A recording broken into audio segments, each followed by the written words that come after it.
Министрлік дәрілік заттарға баға белгілеудің жаңа тетігін енгізді. 26 жылға арналған сатып алулар толықтай жаңартылған жүйе арқылы жүзеге асырылуда. Бірқатар жоғары шығынды дәрілік заттар бойынша бағаның төмендеуі 50%-дан 300%-ға дейін жетті. Жаңа баға қалыптастыру механизмі негізінде бөлшек және көтерме сауда үшін 4900 атауы бойынша бағалар қайта қаралды.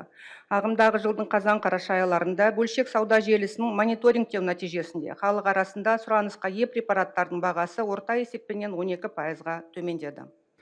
Биыл препараттарға бағаны төмендетудің арқасында мемлекет дәрілерді сатып алуда 36 миллиард теңгеден астам қаржы үнемдеді. Бұл қаражат халықты қосымша дәрі-дәрмекпен қамтамасыз етуге бағытталады. Сатып алу бағаларының төмендеуі өндірушілер мен жеткізушілерге оңай бермейтіні түсінікті. Бірақ біз азаматтарымыздың мүдделерін басшылыққа алуымыз керек. Дәрілер әділ бағамен сатып алынатын болады. Отандық фармацевтикалық өндірушілерге айтарым, біз сіздерді әрі қарай қолдаймыз. Оған ешқандай күмән болмасын.